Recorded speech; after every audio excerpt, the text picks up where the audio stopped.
Inflation is hitting every industry, and pet products have seen the same impact of high inflation as everyday goods, up 9.7% since last year, in which we still saw Americans spend $123 billion on their pets.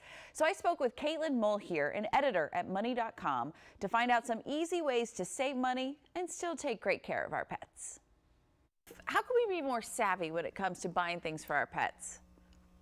Yeah, that's right. So one of the first things you should do is look at what you're spending on pet food. This is actually the biggest area of pet spending each year. That adds up to billions and billions of dollars for all of our furry four-legged friends.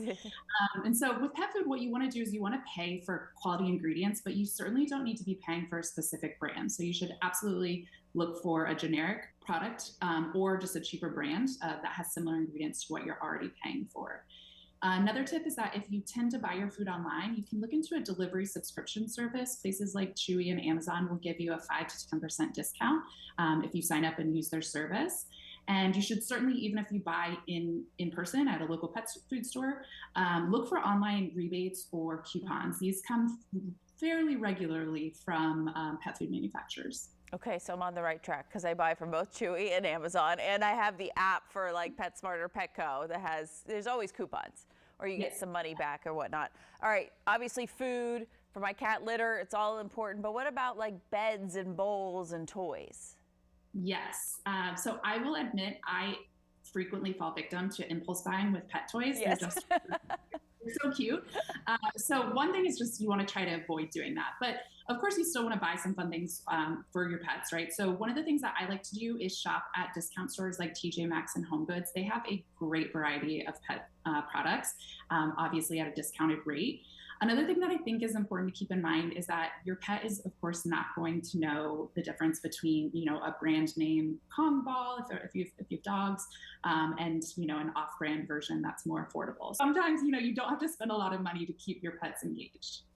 Oh yeah, I mean the box, the Amazon box that the food comes in, that's all he needs, or a new bag to smell or something. Never has played with any of the toys.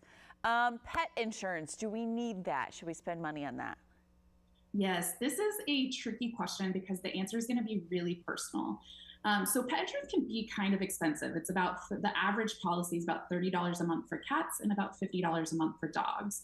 Once you pay that, you still have to meet a deductible, and then you'll still have to have a copay. So it's very similar to medical insurance in that way. So because of all that, Money has looked into pet insurance quite a bit. Our analysis has found that if your cat or dog has, a quote unquote normal medical life, that means if they don't have any major illnesses or accidents, pet insurance is probably not going to pay off for you, or the chances are very slim that it pays off. It doesn't cover any routine veterinary care like annual shots or teeth cleaning or things like that. So it really only kicks in if something bad happens, basically. So insurance is great if you want to pay for that protection. If you want to pay for the peace of mind, then it's a great product for you. If you do that, if you decide that that's the type of pet owner that you are, there are still some ways you can save. Tried and true method here: make sure you shop around. We have found when comparing policies that you can save up to a couple $100s a year by shopping around and comparing different companies' price points first. Okay, and also we are going back to the office, kids are going back to school, people are traveling, so pet sitting, pet walking, how can we save money there and get creative? Yeah, these services are rapidly growing and they can be expensive. Pet walking costs about $20 a walk. It starts about there and it increases for longer walks. Pet sitting can be $30 to $40 a night or more. To save money on either of these, you're going to have to be creative and put in a little legwork.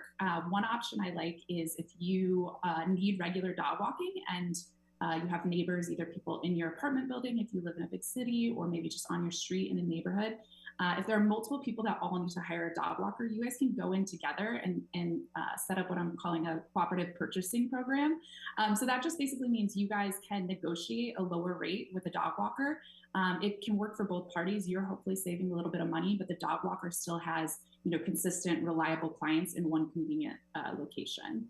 So that's one option. With pet sitting, you could set up a pet sitting club where members basically just swap free care when one person is around.